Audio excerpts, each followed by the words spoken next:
Hi, everybody. Welcome to today's Lunch and Learn session, which has a health theme. Hooray!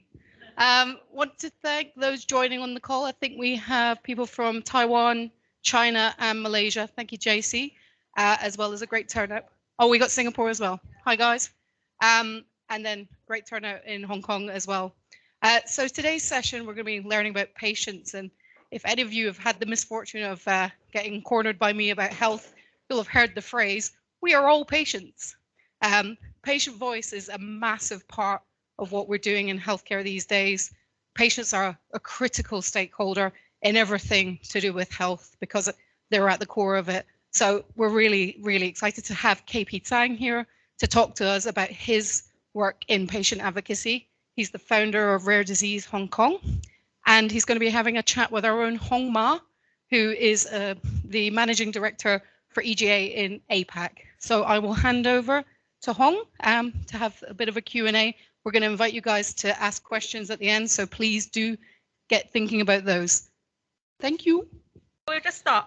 So can you tell us about your journey of become a patient advocate and what really inspired you to focus on rare diseases? Okay. I am a patient of retinitis pigmentosa. In 1995, under the encouraging and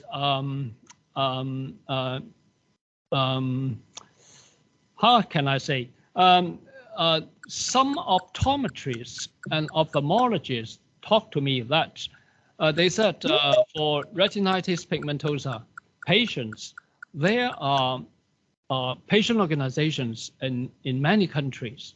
So do you like to organize patient organizations for retinitis pigmentosa patients in Hong Kong?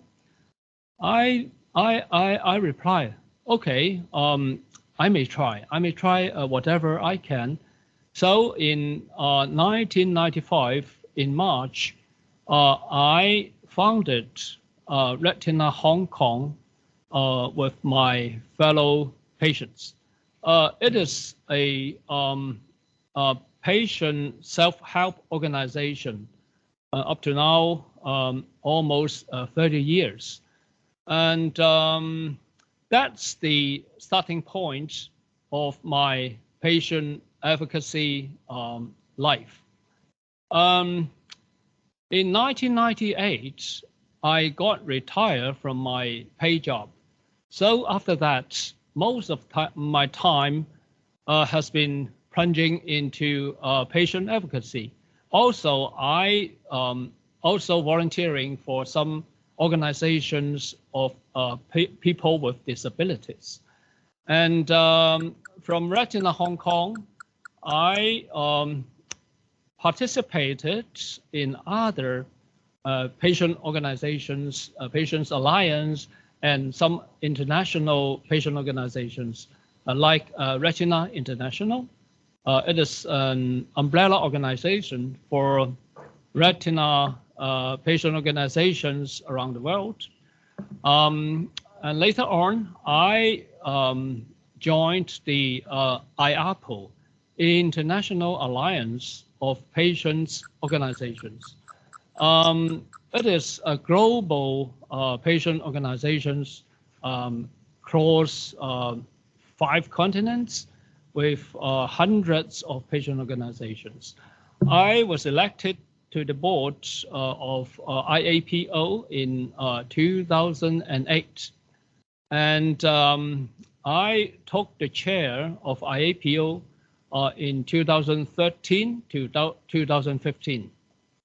And talk about rare disease.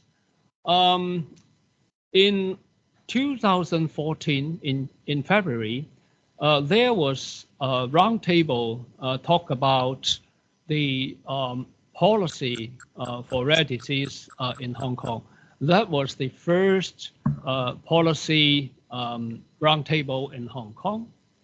And in that occasion, I met some patients and caregivers of rare diseases.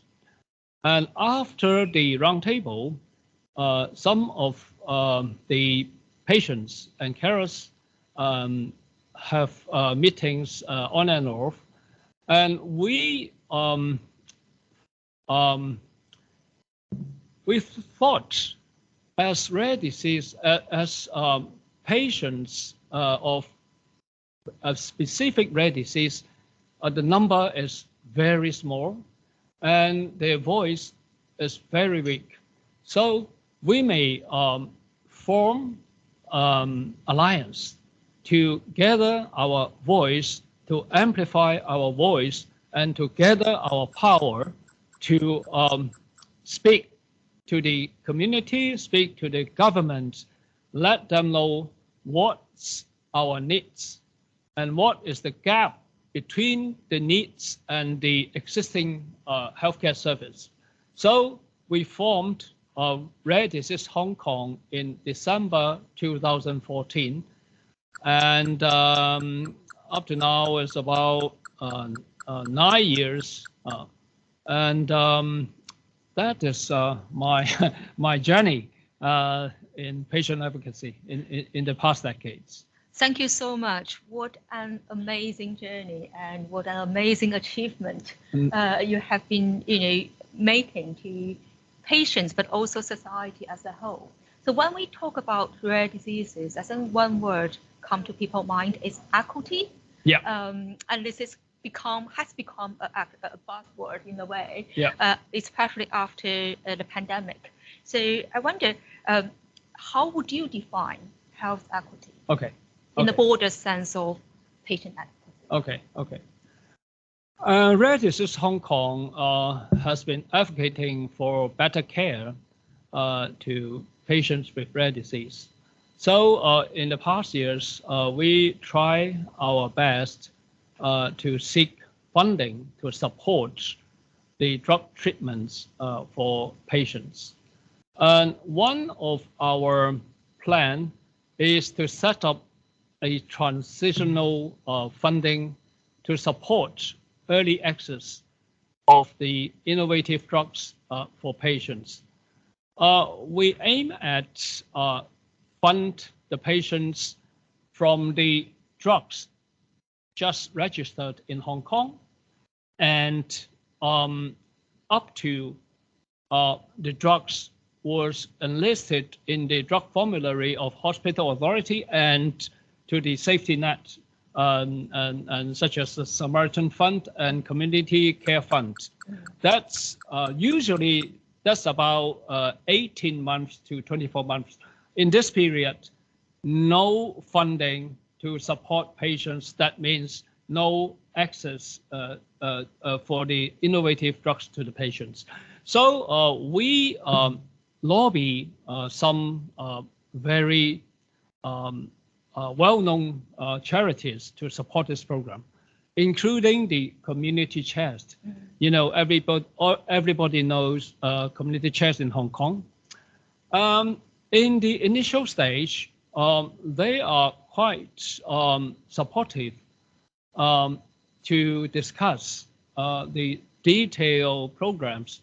We have submitted a number of drugs, also with the information of how many patients will be used of these drugs and how is the price and how the pharmaceutical company are willing to give discount or whatever preferences.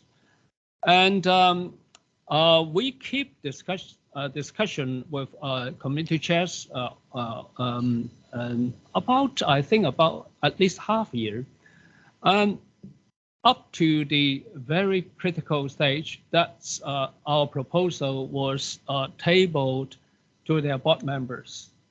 Unfortunately, some board members said, if we spend $10 million, we can benefit about 1,000 elderly people, but only 1 or 2 patients with rare disease.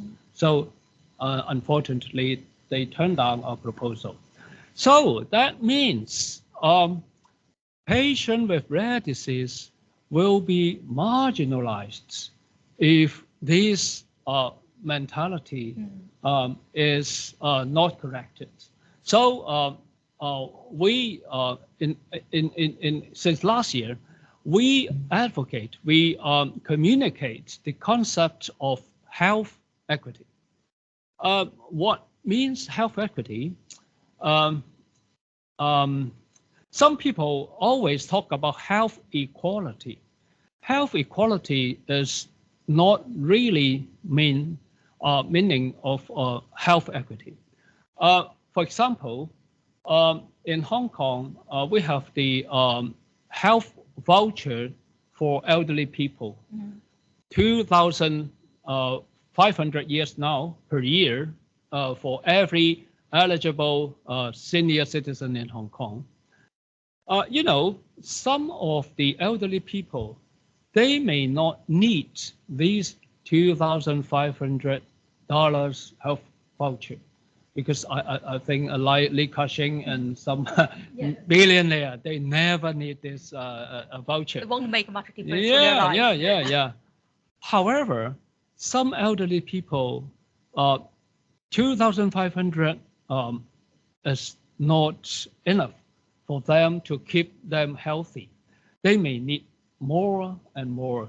But under this system, this is an equality system. Everybody has the same voucher. That means some elderly people, if they need the more healthy condition, they may need not only 2,500. And this is particular for rare disease patients. Just I refer the example of community chest. And definitely, patients with rare disease need more resources because of the nature of the characteristics of their disease.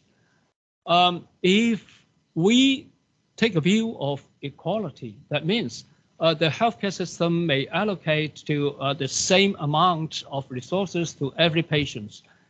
The rare disease patient will never be treated well, never be possible to keep them from deteriorating.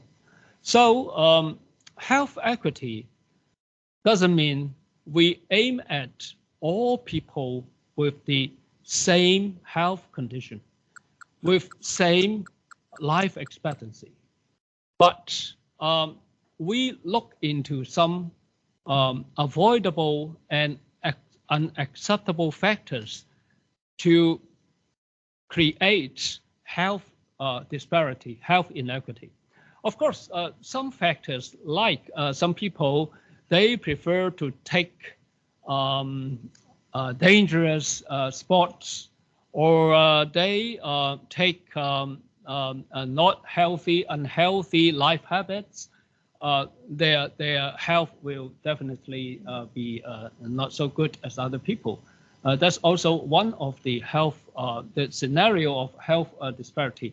But this is some unavoidable factors because they take their own decision to make it. And we aim at to eliminate or decrease the avoidable factors and unacceptable factors, such as access to treatment, access to healthcare. Like the rare disease patients, if they can access to the appropriate care they need, their health may be kept well or not deteriorate so quickly and even lost their life. So for health equity, now we urge the government to look into the needs, the genuine needs of patients with rare disease, and think about how to fill the gap between their genuine needs and the existing healthcare service. And to summarize, health equity means the healthcare resources should be allocated according to individuals' genuine needs, to their personal needs. And the resources should respond to every patient's health needs, not to divide equally to everyone. Or in Hong Kong, the hospital authority, they allocate the annual budget to 7 clusters according to the populations in these different districts in Hong Kong. This is also not a health equity approach. So I think this is an ideology issue, not so easy, and it may take a long time to communicate with the people what's health equity and how we can achieve health equity. And of course, that may influence some people's interests. And there's a long way to go. Yeah, it is a long way to go. But thank you so much for sharing with us about the difference between health equity and health I tell equality. you one example. Yes. That's health equality means health equity. That's the COVID vaccination.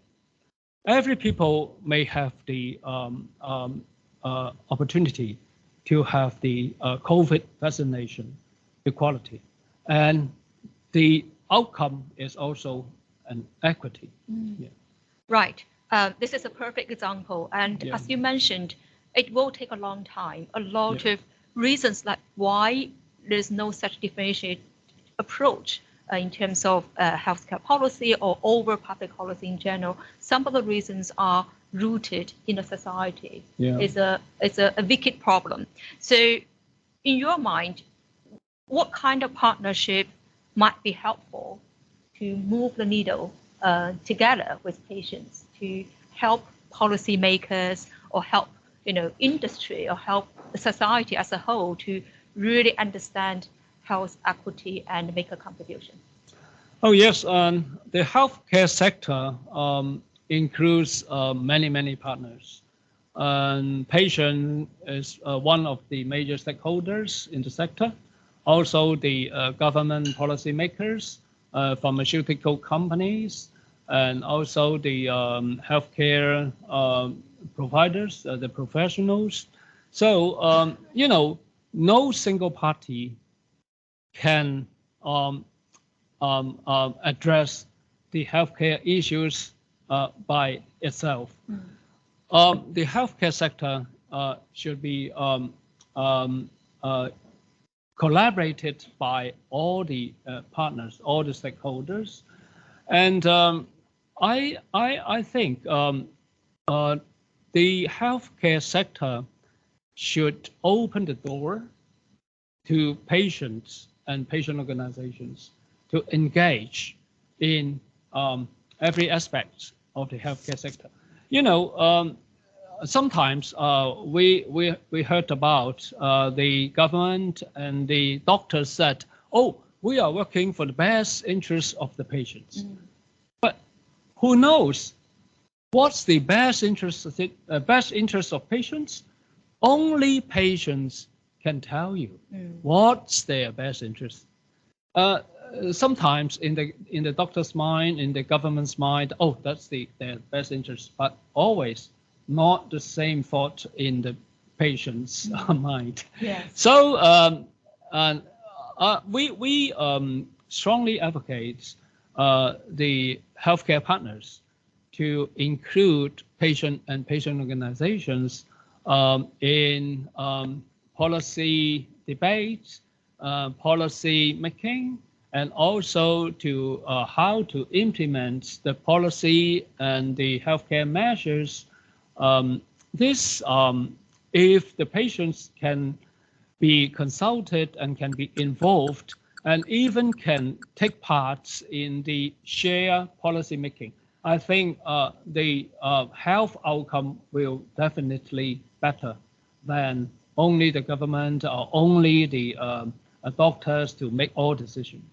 I think we all agree like no one can resolve this problem on its own. Yeah. Definitely a collaborated approach is the way forward. And also you mentioned that if patient voice sometimes are not being heard, it must be very frustrating for patients and their families. What kind of support society or the private sector can provide to patients in order for them to better raise their voice and make sure their conditions, their journeys are well understood? I think this is a two-way exercise. On one hand, I think the patient and patient organizations should build up their capacity to know more about the healthcare sector, not only their own disease or their own disease journey, but the whole healthcare sector, how the policy is developed, how the hospital service is provided, all the things that people should know more. After they are educated and trained, they can make more meaningful comments and suggestions to the partners. Of course, another way is all other partners should accept patients' involvement and engagement in the healthcare sector, not only for window dressing, not, now hospital authority, they have one or two patient delegates on their boards, but we know that's only some window dressing. The patient's voice never been considered, I think, and also the decision-making process would not have patient's voice in most cases. So this is attitude changing, and also the mentality has to be changed to accept patients to participate in the healthcare sector. We definitely want to be part of your efforts in terms of making sure the patient voices are heard and making sure patients can play a productive role in terms of policy forming, because those policies will have a direct impact on their lives. Yeah. So do you have any example of in Hong Kong or in other markets you observe actually patients make a difference in terms of policy or in terms of the overall mentality changing? Okay. I would share the case of SMA patients, spinal muscular atrophy. Some years ago, around 2017 or 2018, the SMA patients went to the CE office, Chief Executive Office, to submit a petition to the Chief Executive, Mrs. Carrie Lam, to ask for drug treatment for them. The first drug for SMA was approved by FDA in US in 2016 or so. But the pharmaceutical company didn't want to register in Hong Kong because they thought the drug is quite expensive. No individual can pay for such expensive drug for years, decades, or even their lifelong. Yes. So if no government commitments, they will not come to Hong Kong. And so the patients went to communicate with the chief executive to send her a petition. After a short time, the Hong Kong government confirmed the government will support these drug treatments in Hong Kong for SMA patients. The cost is about 6 million Hong Kong dollars the first year, and then every 3 million Hong Kong dollars every year after.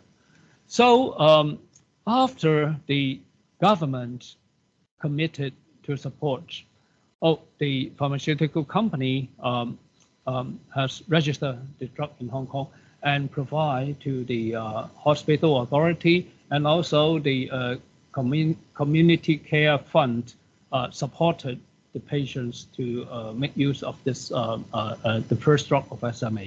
This is an example that if the patients come out to speak out to tell the government what is our needs and what is our request, if the government can listen carefully and seriously and then make a good decision, that means this a win-win situation. Yes, yeah. I think that is also a key moment. They create like a key moment of rare disease patients, and also to raise awareness from the society, so people start talking about rare disease, and then they feel like this rare disease is not a distant topic. Yeah. It's relevant to everyone in this society. Yeah. And we work with a lot of pharmaceutical companies, and certainly, our commitment is we want to serve as a bridge between the industry, between patients, and between the government to make sure this kind of dialogue take place. Yeah. I know a lot of questions from the audience, so I will give the floor to the audience. So please feel free to ask questions to KP, and also Vinny has been taking a very comfortable position. Steph, please. Is it on? Okay. Thank you so much. Yeah. It's not working. Okay. So really amazing that you have set up this organization, and I'm sure you have done so much things to the patient and also the society. So I've got two questions. One is, since the setup of the organization, what do you consider as your greatest achievement so far? Like the best moment you had in the past few years? And second question is, what is the most pressing issue that you are facing right now as the founder of the organization? What are you trying to solve? Okay. The first question, I think the most impressive change after the setup of Rare Disease Hong Kong is the awareness and publicity of rare disease. 10 years ago or even 7 years ago, you can see hardly about the stories and features of rare disease on the media, either electronic or the printed media or social media.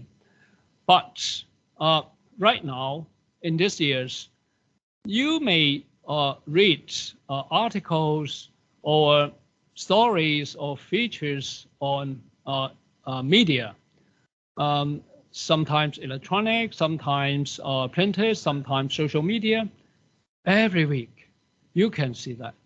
So this is, I think this is most greatest changes after the setup of Rare Disease Hong Kong.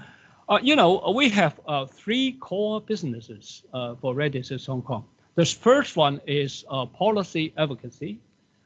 We think if the policy changes, that will benefit more and more rare disease patients. The second core business is awareness.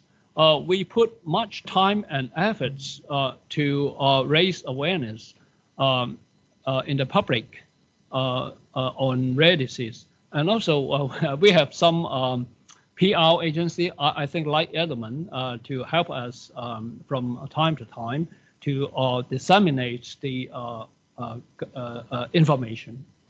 And the third core business is capacity building. We aim at to train up more and more rare disease patient leaders to amplify our voice.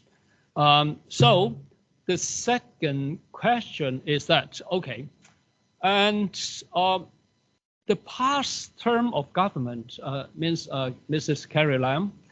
The government had done some good works on rare disease. Since 2017, the Carrie Lam government announced more or less new measures to treat with rare disease every year. And since this new government set up in last July, we had communicated with the Secretary for Health a number of times. We asked him to communicate with us what's the policy on rare disease and what's your new approach to cope with rare disease in your term, in the 5 years term. But unfortunately, so far, no direct reply from him. But we will not give up. We will keep following up to communicate with him and the Bureau to make the policy feel more clear. You know, in the past term, the government has doing something, but not comprehensive, not strategic. We now ask the government to set out a comprehensive policy and strategy on rare disease, and also set out a 5-year action plan so that the government and the community and even the business sector can collaborate tripartite to cope with the issue of rare disease Hong Kong in the coming years. That's my most pressing issue now on my table. Thank you. Someone can look at the chat if there's any question from the audience. Otherwise, we can continue while we're waiting. We can continue to ask the question. You know, give the team in Hong Kong opportunities to ask. Anybody got another question? I do. Okay. Take advantage of being the host. I don't know. It's fine. From your point of view, which countries in Asia are doing this well? Which countries are actually talking about window dressing in Hong Kong? Picture of the Hong Kong government, right? Yeah. Which countries do you think are really listening to patients and bringing them into the process and doing it well? I think the patient engagement is better in Europe, not in Asia. In most European countries, you know, the European Patients Forum and also the European Parliament, they have patient delegates sitting on. Also, the European Medicine Agency, they have delegates from patients. They have the voting rights when making decisions. In Asia, I know the situation in Japan, in Taiwan, in Korea, in Singapore, in China, and I think it is improving, but still not yet the patient play important role in the decision-making process in the healthcare sector. In Taiwan, that may be a little bit better because, you know, in Taiwan, they have the HTA mechanism, and they have patient delegates, 2 delegates in the committee to make final decision, but still is very minority. And sometimes in Taiwan, some healthcare decisions may be influenced by politics. So not totally health issues. Yes, that's my perspective. Karen, yeah. Yeah. Oh, sorry, yes. Slight technical difficulties. Thank you so much, KP, for sharing all your experience with us. We've talked a lot about and heard a lot from you around governments and how governments can help or hinder patient advocacy. Mm-hmm. When it comes to the pharmaceutical companies, how do you find that groups like yours can work most effectively with them, and how are healthcare companies when they are at their best in helping you to progress your agenda? Okay. Yes. Pharmaceutical companies are our very important partner for Rare Disease Hong Kong. We have been working with about 20 pharmaceutical companies in Hong Kong. Every year, we have different programs, different specific disease with different pharmaceutical company on awareness and publicity. As well, we have a signature event every year in Q4. That's a symposium also supported by most pharmaceutical companies in Hong Kong. And the symposium always talk about the policies and strategies on rare disease in Hong Kong. And I think for patient organizations and pharmaceutical companies, we have some common goals.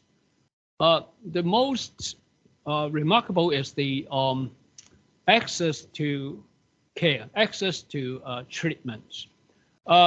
Pharmaceutical companies want their innovative products to get to patients to be treated as early as possible. The same, the patients want the innovative drugs can be used to them as early as possible. This is our common goals. Of course, the pharma companies, they will consider the sales volume, the profit margin, and the price, but this is not the patient and patient organizations' considerations. However, we can work on our common goals. As in the past years, we have successfully to lobby the hospital authority to enlist a number of very expensive drugs for rare disease. Our experience is that when we work on these advocacy work, and 5 partners are very important. The first one is pharmaceutical company, because only the pharma company knows their drugs comprehensively and accurately. They can explain everything to the hospital authority and to the medical doctors. And also, if the pharma company can do something on likely the compassionate use programs, some discounts, that may accelerate the progress of enlistment of their drugs. The second partner is the clinicians in hospital authority. They can know how effective is the new drug, and they can provide their advice to the drug advisory committee of the hospital authority to accelerate the improvement, the approval of the new drugs to the hospital authority, and also the community chairs or other charity funds. The third one is the patient themselves. Likely the SMA patients, they come up and tell their story to the public. The impact cannot be replaced by any other party, any other individuals, because the patient story, if they tell their own stories, that will be very, very impactful. The fourth partner is like Rare Disease Hong Kong, because we have a good working relationship with our hospital authority, with the government, and with the hospitals. So we may also assist the progress and work together with the pharma company, with the patients, specific patients, and with the physicians in hospital authority to accelerate the process. And the last one, the last important part, I think, is the media. Always, if the stories shows in the media, the hospital authority and the government will treat more seriously and more quickly. So media is also very important.